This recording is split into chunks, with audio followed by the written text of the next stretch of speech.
Can you believe it? Right there in the living room of my own home, the sanctuary I had built with my own hands, my mother-in-law stood arm in arm with my husband's pregnant mistress. She slapped a check onto the mahogany coffee table with a sharp smack that echoed in the silence. Then she handed me the cruelest ultimatum I had ever heard. She looked me dead in the eye and said, "Take this $175 and get out of this house right now. My son needs a real woman, one who can give him an heir, not a barren branch like you." In that moment, I did not cry. I didn't scream. I just froze. It felt like the air had been sucked out of the room. My gaze slowly slid over to the man I had called my husband for 5 full years. Daniel Parker stood there, his head bowed, silent as a marble statue. He wouldn't even look at me. His cowardice, his absolute silence hurt 1,000 times more than his mother's hateful words. They stood there judging me, discarding me like trash, completely unaware that beneath my loose-fitting sweater, a tiny life was already forming. An unbelievable secret was growing inside me, and their cruelty today would be the catalyst for their downfall tomorrow. My name is Juliana Richardson. Just hours before my life imploded, I was living in a bubble of pure bliss. That evening, I had cooked a feast. The house smelled of rosemary roasted chicken and vanilla, his favorites. I had lit scented candles in every corner, casting a warm, romantic glow over the living room. My heart was overflowing with excitement. I wanted to break the happy news to my husband, Daniel. The pregnancy test earlier that morning had shown 2 bold pink lines. The ultrasound results from the medical center confirmed it. After years of trying, years of silent prayers and negative tests, I was finally pregnant. I honestly thought this baby would be the threat of love that could mend the tiny tears appearing in our marriage. I thought this child would finally silence my mother-in-law's poisonous comments for good. I was naive enough to believe in that picture. Perfect future. But when the grandfather clock in the hall struck exactly 7, the front door didn't just open, it flew open. My husband walked in, but the warm greeting died in my throat because he wasn't alone. Beside him stood his mother, Elena Parker, wearing a scowl that could curdle milk. And trailing behind them was a beautiful, unknown young woman in an expensive designer dress that clung to her curves. The thing that hit me the hardest, harder than the intrusion itself, was the way she grasped Daniel's arm. It wasn't friendly, it was familiar, it was possessive. "Who is that?" I stammered, my voice trembling. My heart felt like it was being squeezed in a vice. Daniel didn't dare look me in the eye. He shifted awkwardly, trying to pull his arm free from the young woman's grip, but his mother had already stepped forward, blocking my view of him. Elena positioned herself in front of her son and looked at me with triumphant contempt, a look she had been saving for years. "Let me introduce you to someone," she sneered, her voice dripping with venom. "This is Sophia Stewart. She is the daughter of Robert Stewart, the chairman and CEO of North Star Pharmaceuticals. You know, the largest partner of the hospital where Daniel works. And more importantly, she is carrying my son's blood, the grandchild and heir you could never give me." Every one of her words hit me like a sledgehammer to the chest. I was paralyzed. The floor seemed to spin beneath my bare feet. My husband had cheated. He was having a child with another woman. And not just any woman, but the daughter of a powerful corporation head. Suddenly, all the scattered pieces clicked together in my mind. The times he came home late claiming emergency staff meetings. The secretive phone calls he took in the bathroom with the water running. Even that expensive designer silk tie he claimed was a gift from a grateful patient. Now I understood. It was the same luxury brand as the handbag this woman Sophia was clutching against her hip. "Why did you call me here?" I asked, trying to keep the tremor out of my voice, though everything inside me was shattering into a million jagged pieces. "Smart," Elena scoffed, crossing her arms. "We called you here to give you a choice." "A humane choice?"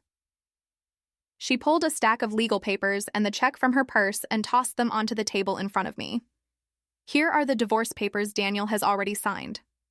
She paused for dramatic effect, letting the reality sink in. "And here's the check for $175,000. Take the money, sign the papers, and disappear from this house immediately."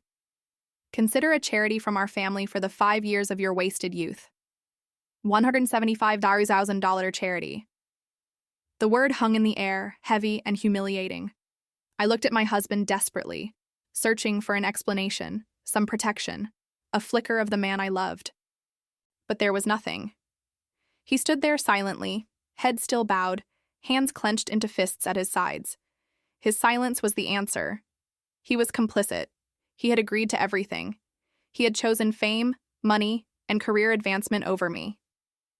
5 years of our relationship, thrown away like yesterday's newspaper. Sophia moved closer, sitting on the sofa and crossing her legs with arrogant grace. She ran a manicured hand over her belly and looked at me with the eyes of a winner surveying her prize. "Juliana, you should be reasonable," she said, her voice smooth and condescending. "Daniel loves me. I can give him a career you could never provide in your entire life. Take the money and go. Don't make this complicated. Don't make this complicated. How ridiculous."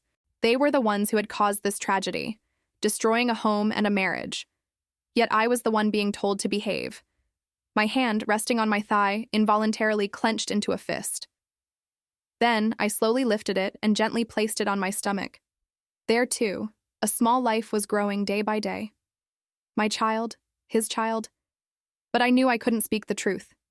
To speak now would be to humiliate myself. To use the baby as leverage to cling to a man who no longer wanted me would be pathetic. My child didn't deserve to be a bargaining chip. They deserved a better life alongside a strong mother, not one begging for love from a traitor. A terrible coldness suddenly wrapped around my soul, freezing the tears before they could fall. The pain morphed into contempt, and that contempt gave me a strange, vibrating strength. I slowly stood up. I stopped looking at them as family and started seeing them as enemies. I picked up the check for $175 from the table. Elena and Sophia watched me with satisfied smiles, thinking they had won, thinking every woman had a price. But then, to their astonishment, I tore the check down the middle. Then again, and again. I ripped it into tiny, worthless pieces and let them flutter down onto the coffee table like confetti. "Your money is no good to me," I said, my voice steady and cold as steel. "My love isn't purchasable with this filthy money." I picked up the pen and signed the divorce papers with a flourish. "I am leaving, but not because you are kicking me out. It is because I find life under the same roof with people like you utterly repulsive." With that, I turned on my heel and walked straight into the bedroom. I didn't look back even once, though I heard Elena scream behind me. "You ungrateful girl. If you don't take that money, don't you dare regret it later." I regret nothing, I thought to myself. I only regretted wasting 5 years of my youth on an undeserving man. Silently, efficiently, I packed a few clothes and my personal items into a small carry-on suitcase. As I rolled the suitcase toward the exit, the wheels humming on the hardwood floor, I walked past the three of them. Without a single word of farewell, without a single glance, I left the house and stepped out into the biting cold night. My hand instinctively rested on my belly. They didn't know they had driven out not one but 2 people, and they also didn't know that the lamb they had just trampled underfoot would soon return as a wolf to reclaim everything. As the taxi door slammed shut, carrying me and my little secret away from the place that was once a home, a nest, I didn't cry. The tears seemed to have dried up after the immense shock. I just sat there staring silently at the streetlights blurring in the night, watching the city pass by. My soul felt empty, hollowed out. 5 years. The best 5 years of my youth I had given to him. I had given everything to a love I believed was a fairy tale. And now all that remained was a cold divorce paper and the bitter truth that the fairy tale had been a lie from the start. Memories of the past 5 years flooded my mind, clear and painful like a slow-motion film.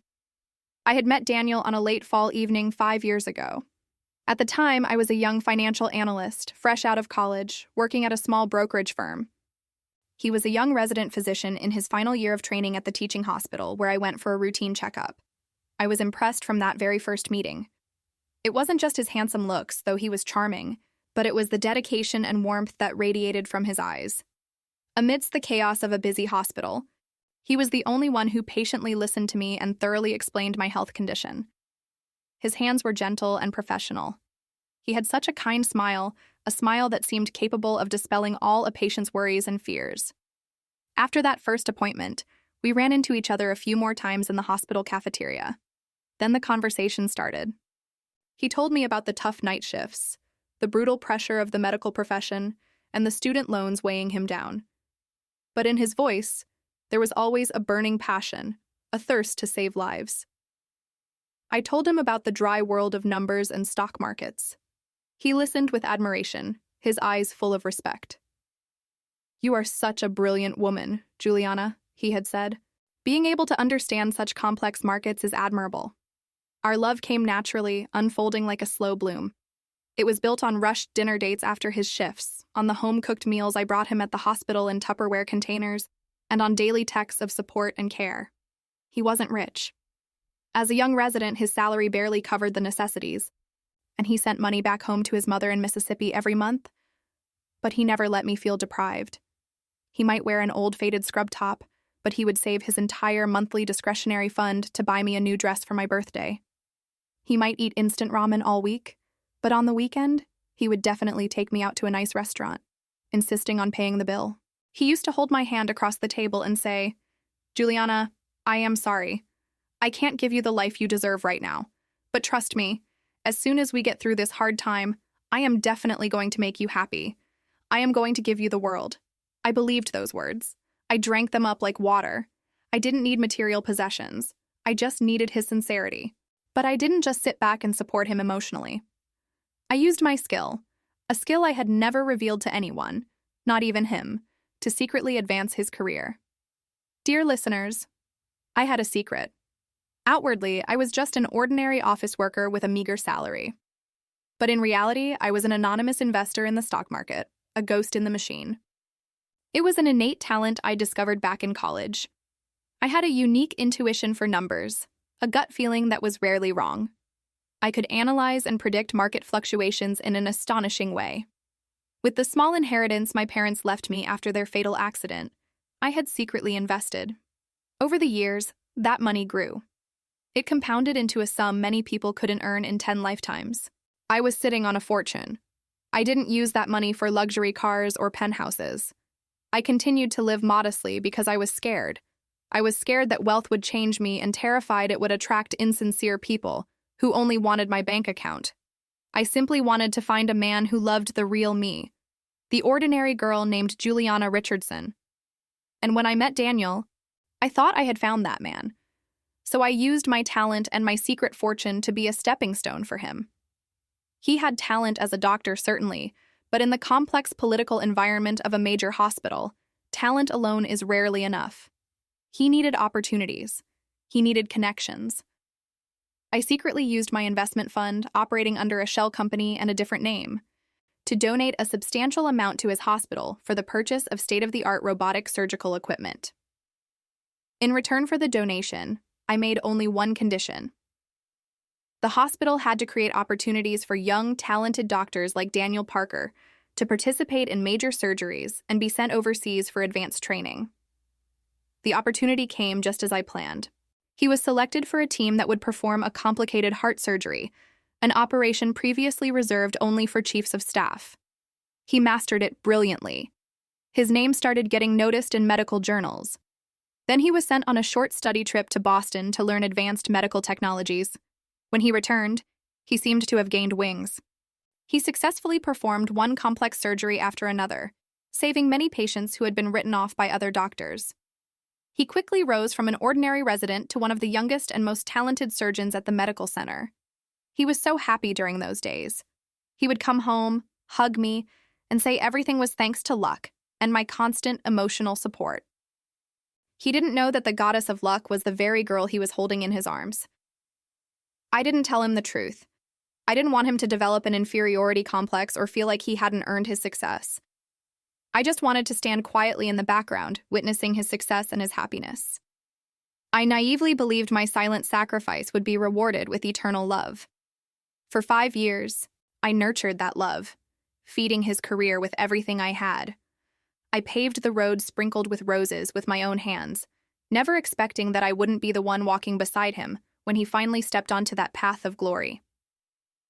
After Daniel solidified his position at the hospital, we decided to get married. It was the decision I had waited for so long.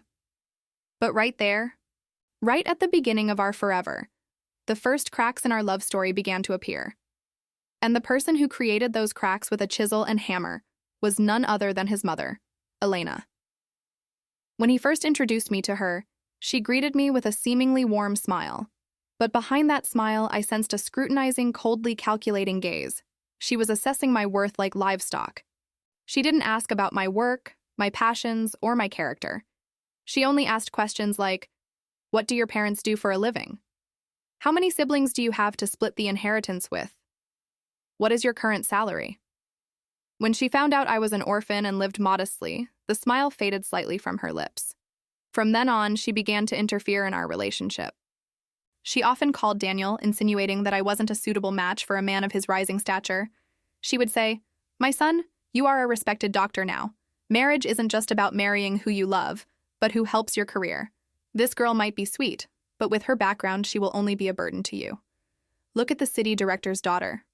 Beautiful and from a good family. If you marry someone like that, wouldn't your career advance even further?" At first, Daniel still stood by me. He argued with his mother, defending our relationship. He would say, "Mom, don't talk like that. I love Juliana for who she is, not for anything else. I don't need anyone's help. I can make it on my own." Those words moved me deeply. I believed our love was strong enough to overcome all prejudices and greed. But then another figure emerged who changed everything. It was Sophia Stewart. As the only daughter of Robert Stewart, the CEO of North Star Pharmaceuticals, she was American royalty in the medical world. North Star was the strategic partner and largest sponsor of the hospital where Daniel worked. Sophia was beautiful, sharp, and incredibly arrogant. She was a woman used to getting whatever she wanted whenever she wanted it, and this time she wanted Daniel. She pursued him openly, shamelessly. Even though he was a married man, she used tactics that an ordinary girl like me could never compete with. She gifted him expensive designer watches and tailored suits. She leveraged her father's contacts to create speaking opportunities he couldn't refuse, under the guise of business meetings. She constantly invited him to elite restaurants and prestigious country clubs. She showed him another world, a world of power, fame, and influence, a world he had never experienced growing up in Mississippi. Most importantly, she struck right at the core of his mother's ambitions. Elena rejoiced like a gold prospector who had struck the mother lode when she learned that Sophia was the daughter of a corporation head. She saw Sophia as the golden ticket, the master key that could open the door to a brilliant future for her son. She openly began trying to push the two of them together, ignoring the ring on her son's finger. She often invited Sophia over for dinner, treating her even more warmly than her own son. In contrast, she became increasingly cruel and unkind toward me. Every time I was around, she would intentionally mention Sophia. She would praise her relentlessly and then turn to me just to twist the knife. She would say, "Now that is a woman from a good family, beautiful, capable, and with connections. If my Daniel marries her, one phone call from her father and he will have a luxury private clinic instantly instead of bending over backward working for others." These words were like a slow-acting poison seeping into Daniel's consciousness day by day. A man from humble beginnings who had fought so hard to reach his current position was suddenly being offered a shortcut to the summit. And slowly, painfully, I watched him take the bait. How does a marriage die? It is rarely a sudden explosion. It is a slow suffocation. It happens in the silence between two people sitting on the same couch. It happens when he stops looking you in the eye. Daniel changed by degrees, seduced by the glittering world Sophia Stewart dangled in front of him. At first, it was just late nights at the hospital or networking dinners he claimed were essential for his career. But then came the scents. He would come home smelling not of the antiseptic hospital soap I knew so well, but of a clawing, expensive perfume, something musky and floral that lingered on his collar. I saw the text messages that were too short, the phone calls he took in the other room, whispering in a hush I wasn't meant to hear. My heart was breaking in slow motion day after agonizing day. But I didn't scream. I didn't throw vases or demand the truth. I swallowed my pride and stayed silent, hoping it was just a phase. I told myself that men sometimes lose their way when ambition blinds them, and that if I just loved him enough, he would remember the vows we made 5 years ago. I wanted to be the safe harbor he would eventually return to, but hope is a dangerous thing when the man you love has already checked out. The distance between us grew into a canyon. Daniel, the gentleman I married, the man who used to leave sticky notes on the bathroom mirror telling me I was beautiful, had vanished. In his place was a cold stranger obsessed with status.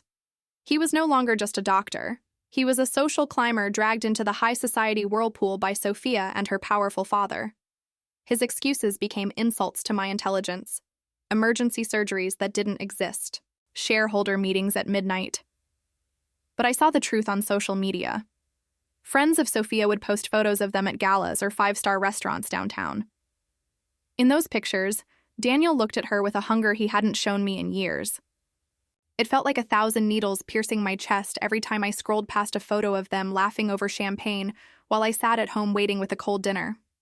I tried to be perfect. I cooked his favorite meals, kept the house spotless, and dressed in the clothes he used to like. I thought if I could just be the perfect wife, he would snap out of it. But my silence didn't wake him up. It only emboldened him. He stopped hiding it. He would come home at 2:00 in the morning, lipstick stains on his shirt, and when I tried to touch his arm, he would brush me off with a sigh of exhaustion. And then there was his mother. Elena Parker made no secret of her disdain. She watched my marriage crumble with a satisfied smirk, sprinkling salt on my open wounds. Whenever Sophia visited our home under the guise of business, Elena would summon me like a maid. She would make me pour the tea, cut the fruit, and serve them, forcing me to watch them flirt right in my own living room. She wanted to break me. She wanted me to feel small. I remember her telling Sophia right in front of me that I was good at domestic tasks and would make a fine helper for the future of the family. She treated me like a placeholder, a servant keeping the seat warm for the woman she actually wanted as a daughter-in-law. I was living in a personal hell. I lost 10 lbs. My eyes were permanently swollen from crying in the shower so Daniel wouldn't hear. I thought about leaving every single day, but 5 years is a long time to just erase. And then the miracle happened. It was the most confusing, terrifying, beautiful moment of my life. I was feeling nauseous one morning and took a test. 2 pink lines. I sat on the cold bathroom floor, clutching that plastic stick, and wept.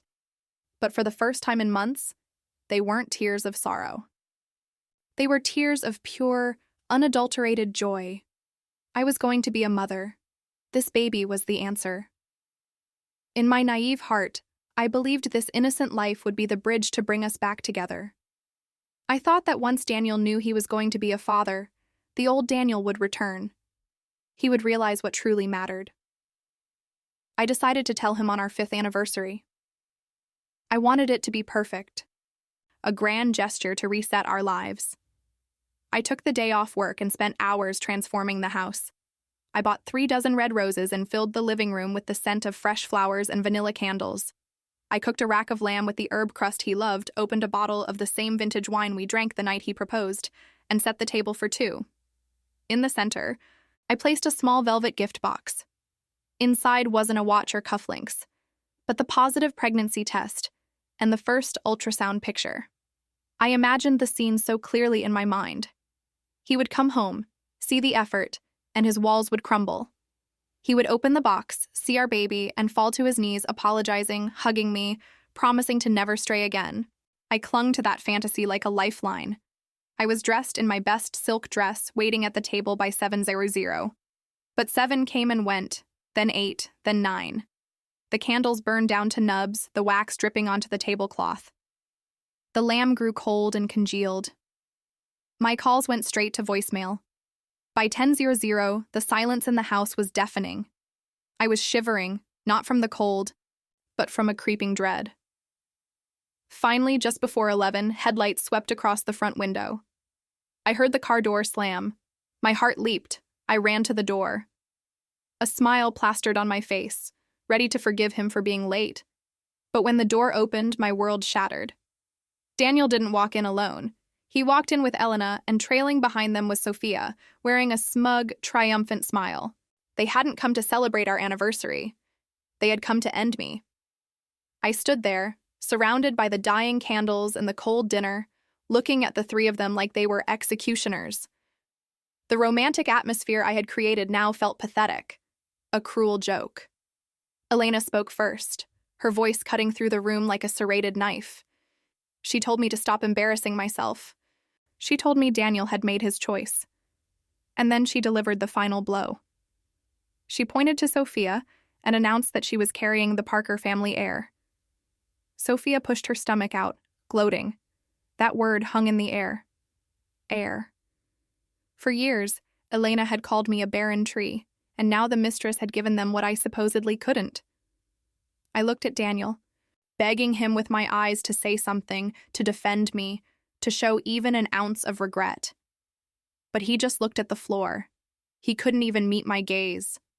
In that moment, looking at his cowardly slump, I realized the man I loved was dead. He had chosen the easy path, the money, the influence. He was willing to throw me away like yesterday's trash. You know the rest. The check for €175 thrown in my face. The divorce papers. The demand to leave my own home. Standing there listening to their insults, something inside me shifted. The pain turned into ice. I rested my hand on my flat stomach, feeling a sudden fierce protectiveness. I whispered a silent apology to my unborn baby for having such a father. And then I made a promise. I promised that I would be enough. I promised that I would give this child the world, and I would do it alone. I couldn't tell them I was pregnant. If I did, they would think I was using the baby as a pawn. Or worse, they would try to take my child away from me. Elena would never let a Parker grandchild be raised by someone she despised. I had to protect my baby from their toxicity. So I tore up the check. I signed the papers. I walked past them without shedding another tear, grabbing only my purse. I walked out into the cold Chicago night and felt the wind on my face. It felt like freedom. I held a taxi, but I didn't go to a friend's couch. I didn't go to a cheap motel to cry into a pillow. I gave the driver an address that would have made Daniel's jaw drop. The Lakeshore Grand. It is the most exclusive residential tower in the city, a place where professional athletes and CEOs live. When I walked into the marble lobby, the concierge nodded and held the elevator for me. I pressed the button for the penthouse floor. I swiped my black key card and the doors opened directly into my sanctuary. A 500 square F-foot duplex with floor-to-ceiling glass walls overlooking the entire glittering skyline of the city. This was my apartment. I had bought it years ago with my own money, but I had never lived in it. I had kept it empty because I wanted to build a life with Daniel from the ground up. I wanted our success to be something we earned together. You see, I have a secret that not even Daniel knew. I wasn't just a lowly financial analyst making a modest salary. That was a cover, a costume I wore to feel normal. In reality, I am a whale in the stock market, a ghost investor. Since college, I have had an innate talent for reading the markets, predicting trends, and turning thousands into millions. My net worth is likely double what Sophia's father's pharmaceutical company is worth on its best day. I hid it because I was terrified that men would only want me for my money. I wanted to be loved for Juliana, not for my portfolio. I thought Daniel was the one. I played the role of the supportive, struggling wife because I thought we were building a foundation of love. I was wrong. I was Cinderella who willingly swept the floors, hiding her crown in the closet. But tonight, standing in the middle of my dark, luxurious penthouse, looking out at the city lights, the maid was gone. I wasn't crying anymore. Cinderella had returned to her palace, and this time she was done being naive. I was ready to be the queen, and the first thing the queen had to do was simple. I picked up my phone. It was time to go to work. I picked up my secure line and dialed the number of Anthony Morris, my most trusted associate and the man who had managed my portfolio for years. When he answered, his voice was professional and sharp. "Hello, Anthony," I said, and my voice sounded colder than I had ever heard it before, steady and determined. "It is time to activate Plan B. I want every single investment and every stream of indirect financial support we have provided to the University Teaching Hospital over the last 3 years withdrawn. Specifically, anything attached to Dr. Daniel Parker must be severed immediately and completely." I did not wait for a confirmation because I knew Anthony would execute the order within the hour. Next, I called an elite concierge service in the city. I told them I required a full support team assembled within 48 hours. I needed the top obstetrician in the state, a personal nutritionist specializing in prenatal health, a private yoga instructor, and a discreet housekeeper. I made it clear that money was irrelevant. I only wanted the best of the best because I was building a fortress around myself. Finally, I stood before the floor-to-ceiling mirror in my master bedroom and looked at the woman staring back at me. The naive, simple girl who had begged for her husband's love was gone. Juliana Richardson had returned. I placed a hand gently over my stomach where my secret was growing. "Little one," I whispered to the reflection, "from now on, it is just you and me. We are starting a new life of fur. Mama is going to give you the world." From that day forward, a new Juliana was born. I refused to wallow in depression or let the heartbreak consume me. Instead, I threw myself into the most scientifically rigorous pregnancy care program money could buy. I read books on child development, listened to classical symphonies, and transformed my penthouse into a sanctuary of peace. I cut every tie with my past life. I changed my phone number, deleted my social media, and ghosted the mutual friends who had stood by and watched Daniel humiliate me. To them, Juliana had simply vanished into thin air. I thought I would live my life in peace and raise my child alone, but fate seemed to have a different script written for me. It was arranging a reunion that none of us could have predicted, a meeting where the roles would be completely reversed. The phoenix had risen from the ashes and she was ready to burn. While I began my new life of solitude and prosperity, completely hidden from their view, the people who had driven me out were celebrating what they thought was their happily ever after. Barely a month after I signed the divorce papers, the city was abuzz with news of the most extravagant wedding of the decade. The groom was none other than Daniel Parker, my ex-husband, and the bride was naturally Sophia Stewart, the golden daughter, carrying the supposed heir to the Stewart Empire. Their wedding was a spectacle reported by every tabloid and society blog from New York to Los Angeles. I saw the photos online from the safety of my living room. People marveled at the multi-million-dollar ceremony, the custom designer gown, and the convoy of luxury cars that stretched for miles down the boulevard. The media painted a modern fairy tale, raving about the fateful romance between a talented young doctor and a high society heiress. There was no room in that narrative for a discarded ex-wife like me. I looked at Daniel's radiant smile and Sophia's smug, triumphant face. I saw my former mother-in-law, Elena, pining for the cameras.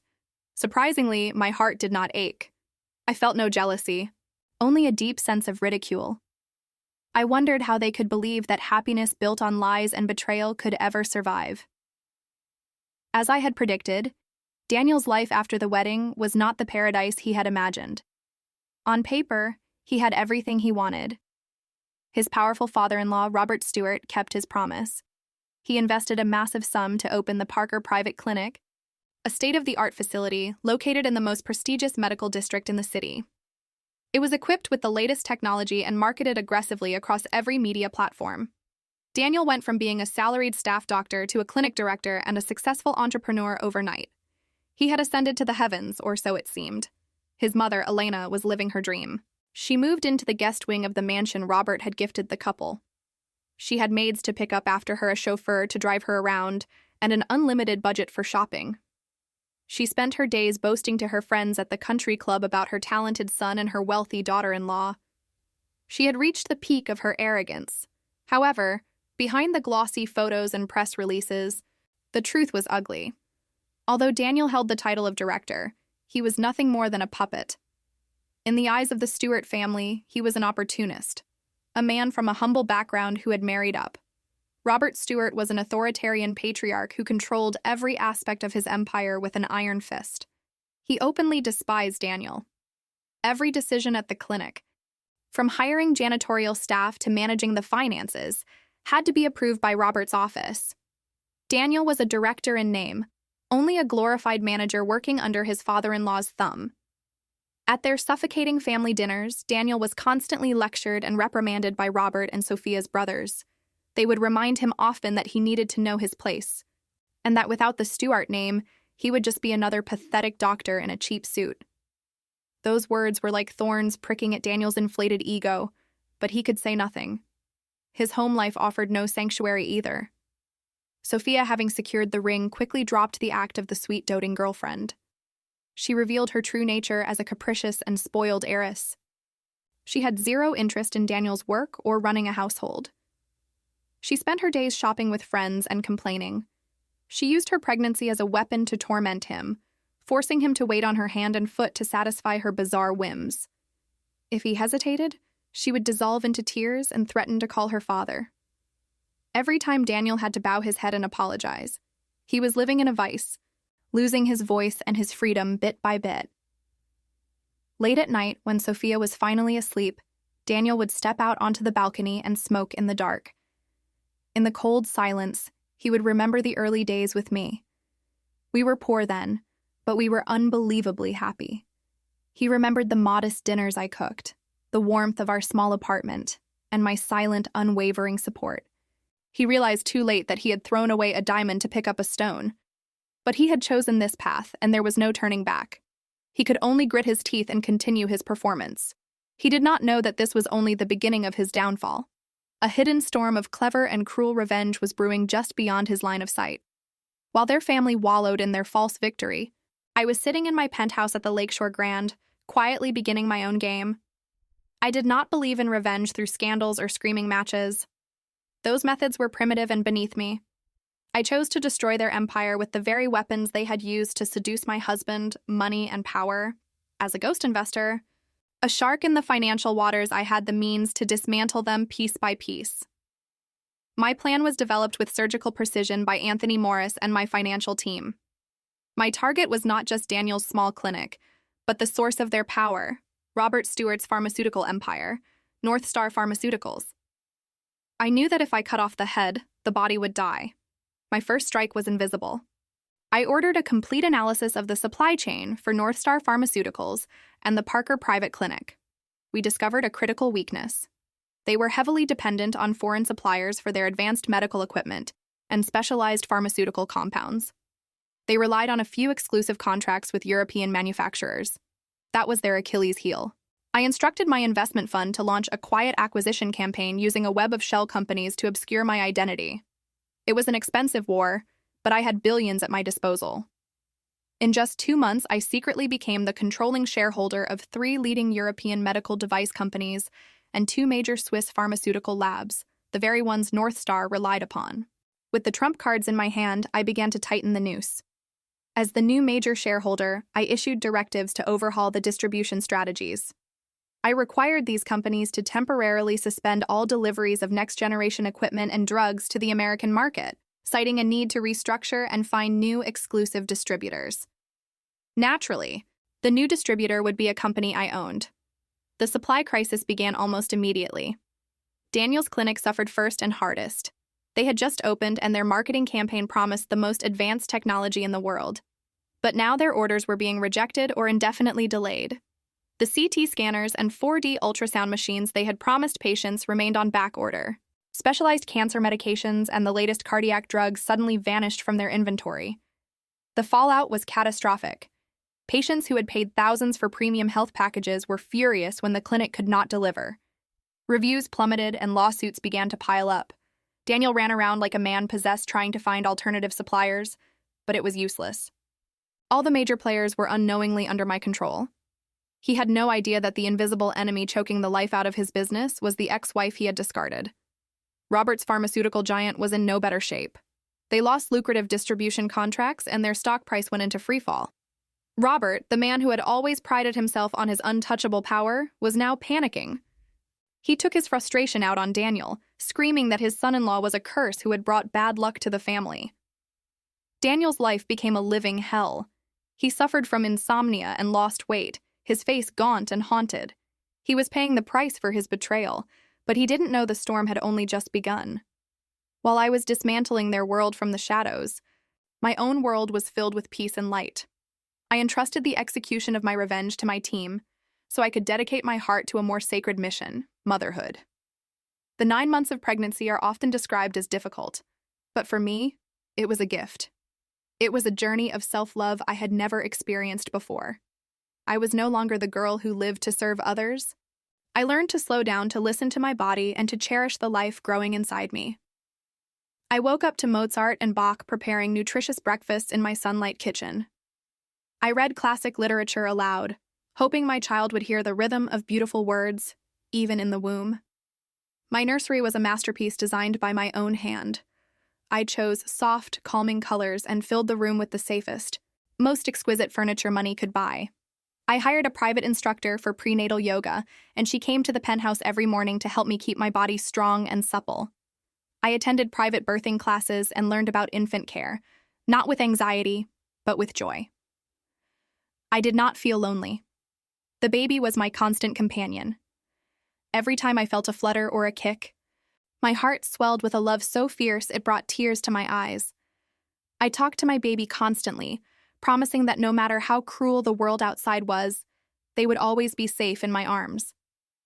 Of course, there were moments in the quiet of the night when the ghosts of the past would try to surface. I would see a couple walking in the park, holding hands, the man gently touching the woman's belly, and my heart would clench.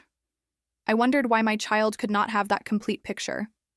But I quickly banished those thoughts. I told myself that a toxic father, a man who abandons his family, is worse than no father at all. My child did not need Daniel. We were enough. His betrayal had not broken me. It had forged me into steel. Finally, the day I had been waiting for arrived. I carefully selected the location for the birth. I chose the Providence Medical Center, one of the most exclusive and expensive hospitals in the country, known for its privacy and luxury. I booked the VIP birthing suite, a multi-room apartment within the hospital complete with a private medical team and 24-hour concierge. I spared no expense because I wanted the moment of my child's arrival to be perfect. But I could never have known that this choice, this seemingly perfect decision, would be the twist of fate that would bring my two worlds crashing together. While I was checking into my suite, prepared for the happiest day of my life, the storm I had sown was reaching its peak across town. The Parker Private Clinic was collapsing. The supply crisis had turned into a tsunami. Daniel had flown to Europe in a desperate attempt to negotiate with the suppliers only to be met with cold rejections and closed doors. He had no clue that the person signing the rejection letters was sitting in a hospital room in his own city. He returned to the U.S. defeated and humiliated. His clinic, once the shining jewel of his ambition, was now an empty shelf filled with idle machinery and angry patients. Robert Stewart was threatening to fire him, and Sophia was threatening to leave him. He was drowning, and he had nowhere left to turn. The collapse of Daniel's world wasn't a landslide. It was an avalanche, and I watched every moment of it from the safety of the shadows. Patients who had shelled out thousands of dollars for premium international medical services began to realize they were paying for a hollow shell. They felt cheated. And in America, when people with money feel cheated, they don't just complain, they litigate. The clinic lobby, which was once a sanctuary of hushed tones and marble floors, turned into a chaotic scene reminiscent of the stock market floor on a crash day. Angry patients waved bills demanding refunds, shouting fraud and threatening to go to the press. Banners went up outside and the local news van started circling like sharks smelling blood in the water. The clinic's reputation, carefully cultivated over years, sank faster than a stone in the ocean. The talented specialists Daniel had poached from top hospitals with promises of massive bonuses began to jump ship. They saw the writing on the wall and handed in their resignations one by one, refusing to let their medical licenses be tarnished by Daniel's failing enterprise. Daniel ran around that clinic like a man trying to put out a forest fire with a garden hose. He was frantically trying to calm furious patients, retain key staff, and find new suppliers for the critical equipment I had blocked him from accessing. But every door he knocked on was locked tight. My reach was long and my grip was suffocating. His professional failure quickly bled into his personal hell. Robert Stewart, his powerful father-in-law, who had poured a fortune into the clinic to buy his daughter happiness, was now watching his investment evaporate. The old man didn't just get angry, he got vicious. During family dinners at the Stewart estate, Robert would unleash his fury while Daniel sat there staring at his plate. "You are a failure, Daniel," he would roar, slamming his hand on the mahogany table. "I handed you a gold mine, and you turned it into a sinkhole. You are nothing but a parasite feeding off my family's name." And Sophia, his princess bride, was no longer the gentle, adoring mistress she had been. When she saw her husband's status crumbling, she turned as cold as ice. The luxury cars and endless shopping sprees were threatened, and that was the only language she spoke. She would look at him with pure disgust, asking how he could show his face in their social circles. "I have lost credibility with my friends because of you," she would hiss. "If you don't fix this, don't expect me to stick around for the poverty tour." The very people who had elevated Daniel to the heavens were now uniting to push him into the abyss of humiliation. He was realizing the bitter truth that I had learned long ago. They never loved him. To the stewards, he was just a tool, a chess piece to be moved for their convenience. As long as he was useful, they spoiled him. But the moment he faltered, they were ready to discard him like yesterday's trash. Then came the final blow. North Star Pharmaceuticals began to buckle under the market pressure orchestrated by my investment fund. Stock prices plummeted, and to save his own empire, Robert Stewart made the ruthless corporate decision to cut the dead weight. He forced the bankruptcy of Daniel's clinic. In a span of a few months, Daniel went from being the golden boy of the medical world to a bankrupt pariah. He was unceremoniously thrown out of the building he used to run. The bank foreclosed on the mansion, and Sophia, true to her threats, left him after a screaming match that the neighbors probably heard 3 blocks away. She told him the baby she was carrying was no longer an heir to a dynasty, but a liability she didn't want. Daniel had truly fallen from heaven to hell. He was forced to move back into a cramped apartment with his mother, Elena, dealing with the suffocating reality of his choices. He had chased fame and money and held it for a fleeting second, only to lose what actually mattered. He had lost sincere love. He had lost a wife who would have walked through fire for him, and he had lost a child he didn't even know existed. In the dark quiet of that small apartment, my image began to haunt him. He found himself wondering where I was and how I was living, never guessing that the ex-wife he suddenly missed was the architect of his destruction. Life, however, has a sense of irony that no scriptwriter in Hollywood could invent. We think we are the players in the game, but often we are just pieces being moved by fate.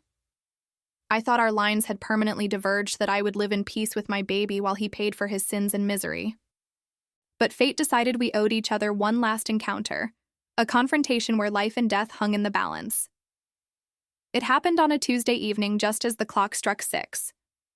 I was on my yoga mat in my penthouse trying to find some zen with classical music when the first contraction ripped through me. It wasn't a practice pain, it was the real deal. My son had decided to make his grand entrance early. Anthony, my assistant, was a rock. He didn't flinch. He immediately called the hotline for Providence Medical Center, where I had booked the diamond birth package.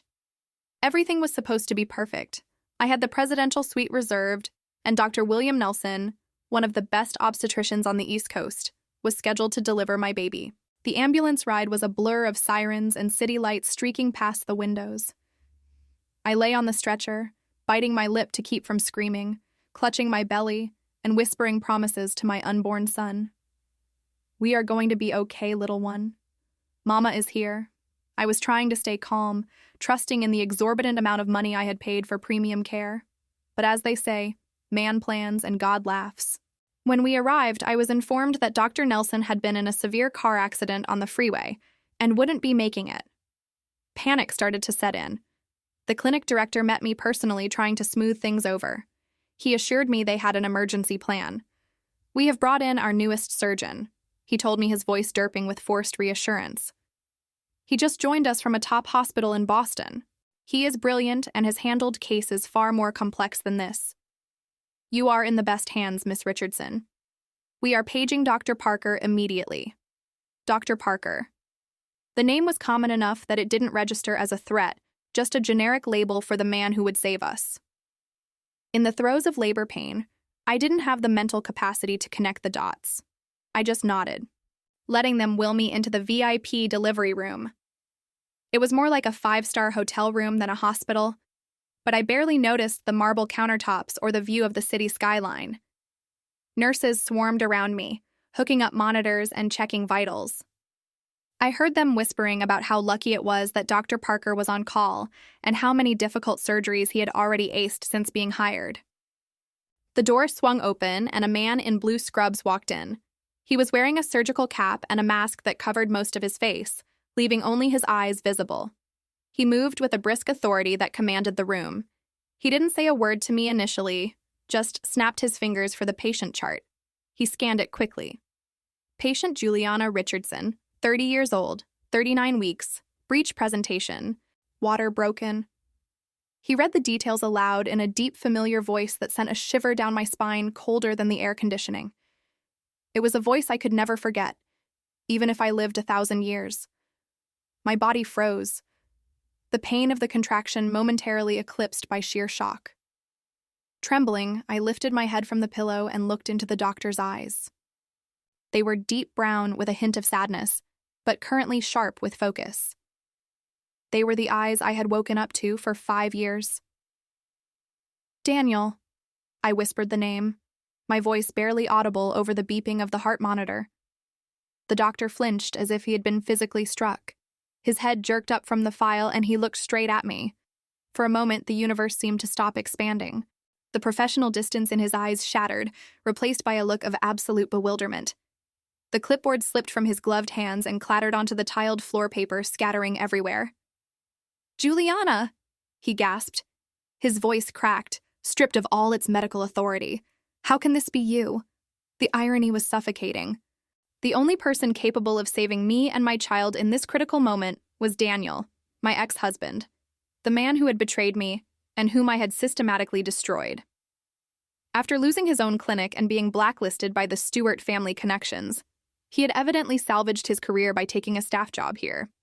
He was trying to rebuild from the ashes, unaware that the arsonist was lying on the gurney in front of him. Silence swallowed the room. The nurses looked back and forth between us, confused by the sudden breach of protocol. Daniel stood there, paralyzed, staring at my swollen belly. His mask concealed his mouth, but his eyes screamed 1,000 questions. "Pregnant?" he stammered, pointing a shaking finger at me. "You are pregnant. How long? Whose child is this? Did you remarry?" I could see the wheels turning in his head. He assumed I had moved on, found a better man, created a new life. I saw jealousy flash in his eyes, mixed with a profound sense of loss. He had discarded me, but seeing me carrying another man's child as he assumed was breaking him. A violent contraction seized me, and I let out a guttural scream that snapped him back to the present. My hands clawed at the bedsheets. "Doctor, please," I gasped, tears streaming down my face. "Save my son."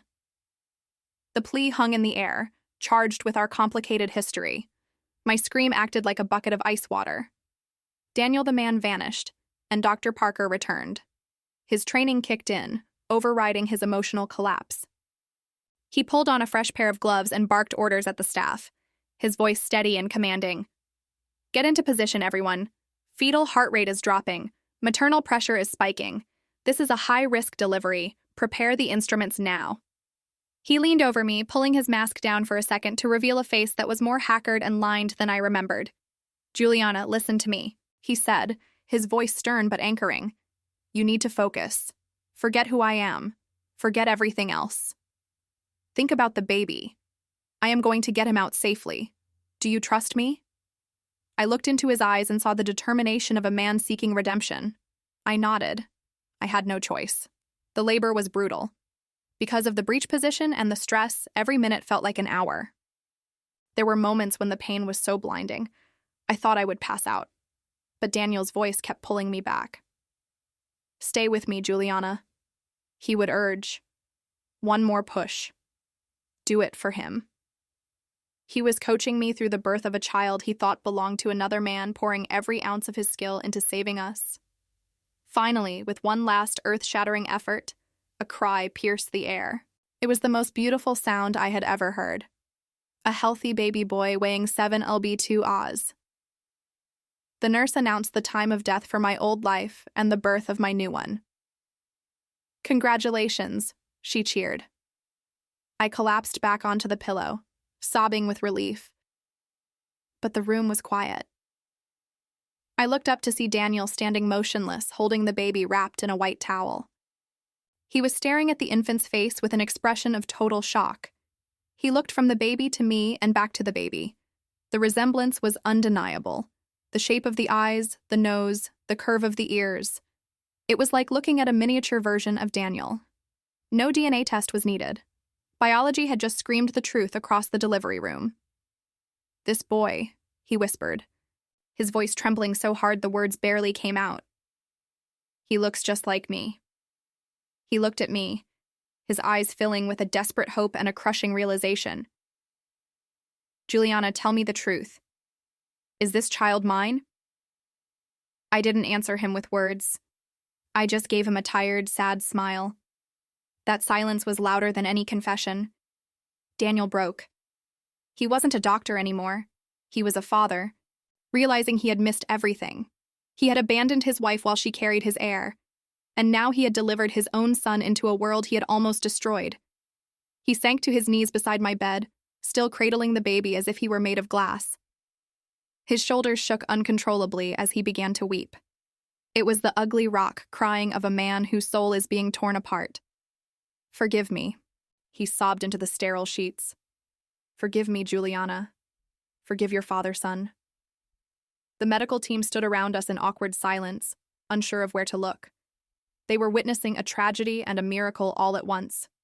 But as Daniel cried over the son he had unwittingly abandoned, he had no idea that outside the hospital walls another storm was brewing. A storm of jealousy and vengeance was gathering, ready to crash down on this fragile moment. I was moved to the VIP recovery suite, a space that looked more like a penthouse than a hospital room. But as I lay there holding my son, I knew this was just the eye of the hurricane. The VIP recovery suite at Providence Medical Center was a sanctuary of silence and soft light. Everything about the room whispered luxury, from the high thread count sheets to the expansive window that framed the manicured hospital gardens below and the bright, hopeful blue of the American sky above. My son, a tiny miracle with flushed pink skin, lay peacefully in a bassinet right beside my bed. He shifted slightly in his sleep, his little fists clenching and unclenching as if he were dreaming of catching stars.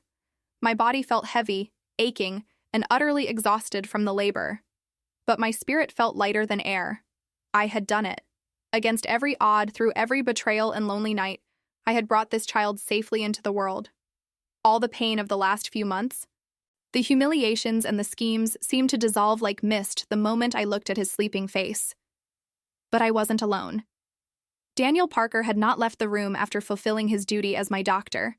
He stood in the far corner, still wearing his scrubs, lingering like a ghost, haunting the scene of his own crime. His eyes were fixed on us, on the baby he hadn't known existed until this morning.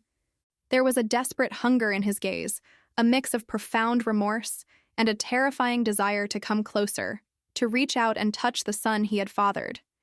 Yet he remained rooted to the spot, paralyzed by the knowledge that he had lost the right to be here. Every time I glanced his way, he bowed his head, unable to meet my eyes, crushed by the weight of his own guilt. He tried to stammer out apologies, fragmented sentences that died in the air. But I didn't answer him. It wasn't just anger anymore. It was that words felt useless. The silence between us was heavy with things that could never be unsaid. However, that fragile peace was merely the eye of the hurricane. The storm I had anticipated finally broke, and it was more violent and absurd than even I could have predicted. In a hospital, secrets travel faster than germs. The rumor that Dr. Daniel Parker, the husband of the wealthy heiress Sophia Stewart, had delivered a baby for a VIP patient who turned out to be his ex-wife, had spread through the corridors like wildfire. Perhaps a nurse had whispered it in the break room. Or maybe fate just has a cruel sense of humor. Regardless of how it happened, the news reached Elena and Sophia. And to them, this wasn't a coincidence. It was a declaration of war. The door to my suite didn't just open.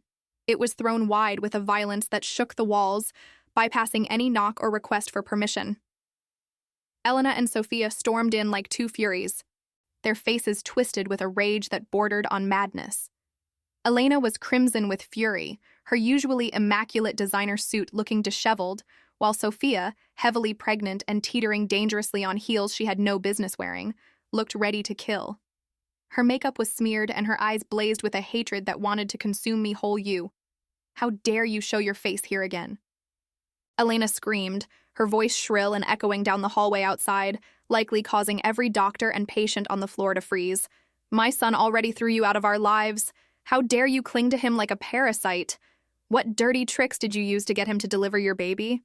Do you think because you scraped together enough money for this room that you are somebody? You are nothing but a shameless fox. Sophia waddled aggressively toward the bed, ignoring Daniel in the corner. She looked at me with pure venom and then cast a disgusted glance at my sleeping son. You actually had a boy. Congratulations. She spat the words out like poison. I wonder whose bastard that actually is. You get kicked out of our house and manage to pop out a kid by another man in record time. You work fast, or did you set this up? Are you trying to use this illegitimate brat to destroy my family to try and steal Daniel back? She was insulting me, which I could handle. But then she insulted my innocent child, a baby who knew nothing of the sins of his father or the cruelty of the world. The blood began to boil in my veins, hot and fierce. I could endure their attacks on my character, but I would not let them speak a single ill word against my son. I gritted my teeth and forced my aching body to sit up, the post-birth pain flaring sharp and hot, but it was nothing compared to the fire in my heart. Get out immediately, I said, my voice shaking with suppressed rage.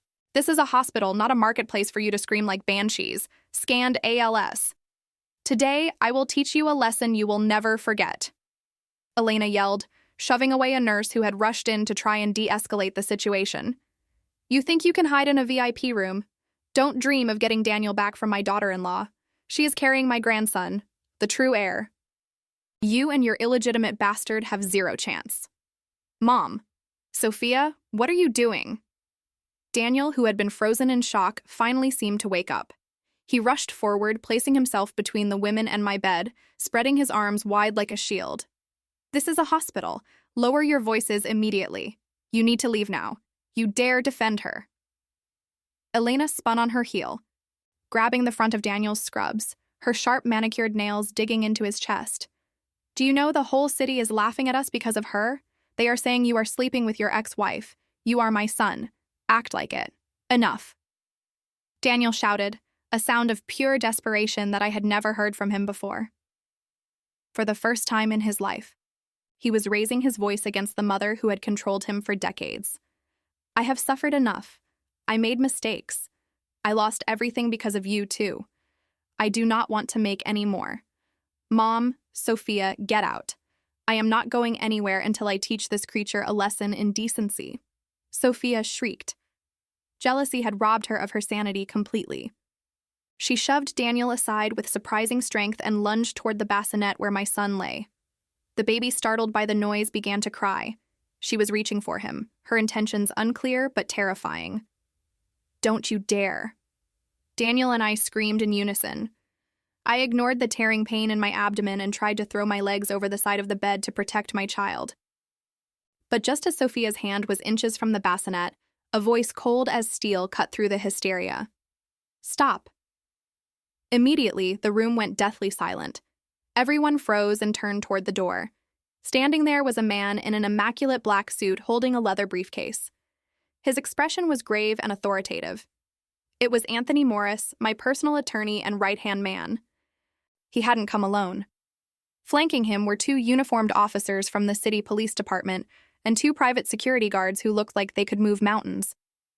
The sudden appearance of legal counsel and law enforcement sucked the oxygen out of the room. Elena and Sophia shrank back, their bravado evaporating instantly. Who are you? Why are you here? Elena stammered, fear replacing her arrogance. Anthony didn't even acknowledge her question. He walked straight past her to Sophia, who stood frozen by the bassinet.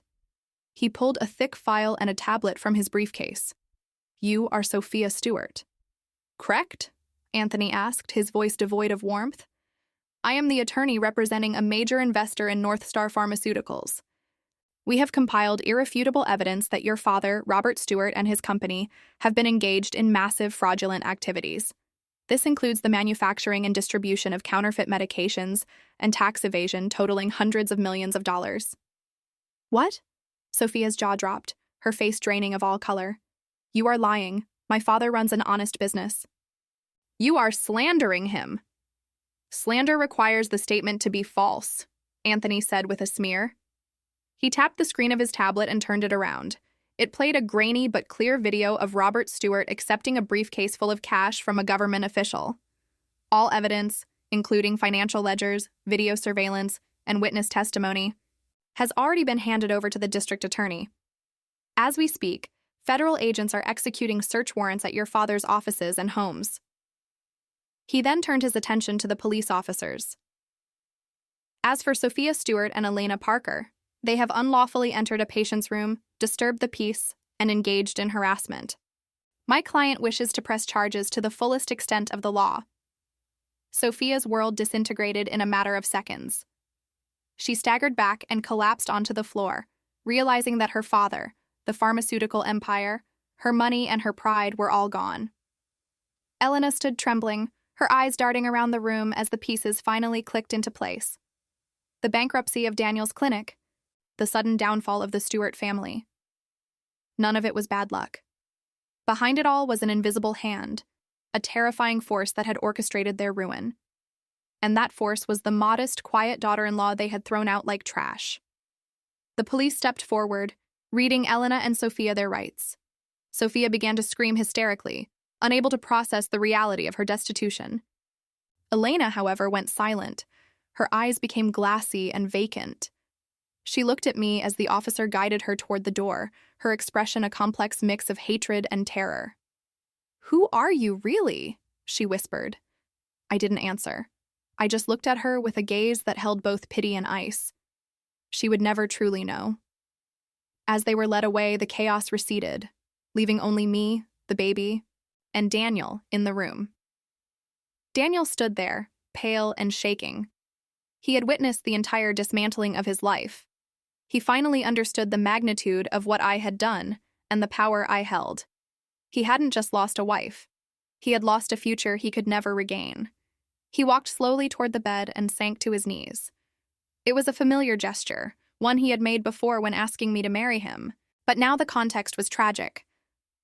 "Juliana," he whispered, his eyes red and brimming with tears, "I understand everything now. I am not worthy of your forgiveness. I don't dare ask you to come back to me because I know I lost that right a long time ago. I only ask for one thing." He looked at the baby, the son he had met only hours ago. "Let me be this boy's father. Give me a chance to make amends for my mistakes through him. I won't ask for anything else. I will work like a dog for both of you. I just want to watch him grow up. I want to be allowed to call him my son. Please, I am begging you." He bowed his head to the floor, sobbing with the raw, ugly cry of a man who has nothing left to lose. I looked down at him, my heart a tangle of conflicting emotions. My child needed a father, but was this man who had abandoned us so cruelly worthy of the title? I looked at my sleeping son, then back at the broken man at my feet. "Stand up, Daniel," I said, my voice calm, stripped of resentment. "You don't have to work like a slave. You are the father of this child. That is a biological fact that cannot be changed. The blood in his veins is yours, and I cannot take that right away from you. I do not want my son to grow up wondering who his father was." A glimmer of hope sparked in Daniel's eyes. "Does that mean I can visit him? Take care of him? Be a dad?" "Wait," I interrupted, holding up a hand. My voice hardened into steel. "Only in your role as his father. As for the two of us, Daniel, everything is truly over. It ended the day you stood silent while your mother and your mistress humiliated me. Love without protection is like a house without a roof. It cannot shelter anyone from the storm." He froze, the hope in his eyes dimming into resignation. He understood. I could forgive for the sake of our son, but I would never forget. The wounds he and his family had inflicted were too deep to ever fully heal. He had lost me forever. He would have to stand at a distance watching our happiness, living the rest of his life in the shadow of his regret. That perhaps was the greatest punishment of all. My story in many ways ends here. In the weeks that followed, the Stewart family officially filed for bankruptcy. Sophia's father received a harsh prison sentence for his crimes. Sophia and Elena faced their own legal reckoning. Daniel lost his prestige, his career momentum, and his family. He paid a terrible price for his ambition and his weakness. As for me, I never went back to him.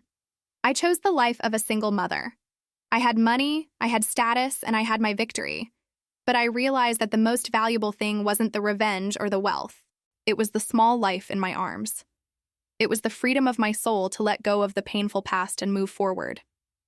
I didn't need to seek cruel ongoing revenge because my inner peace and my happiness with my child served as the sweetest, most bitter retaliation against those who had betrayed me.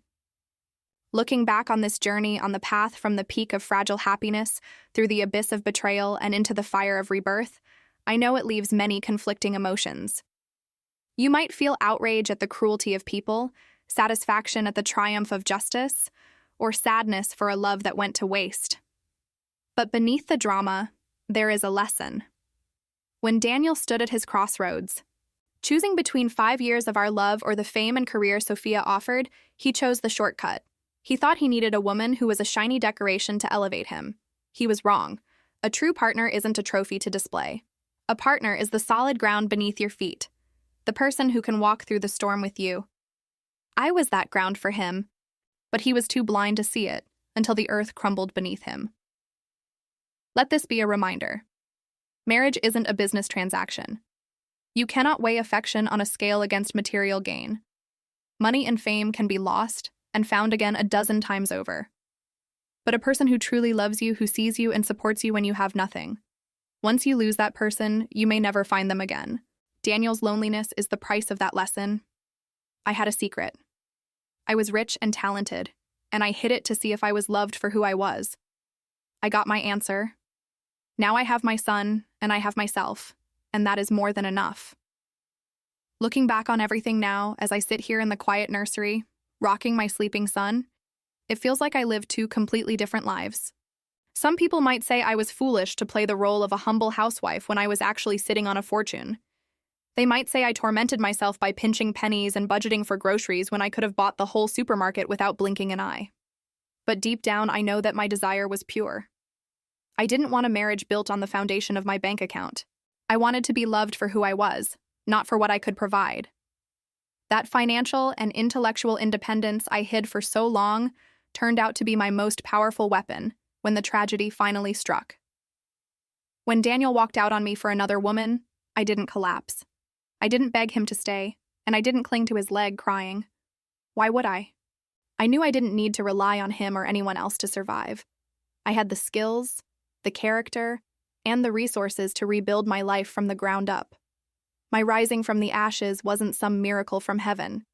It was the result of years of hard work, late-night studying, and the quiet empire I had built in the shadows.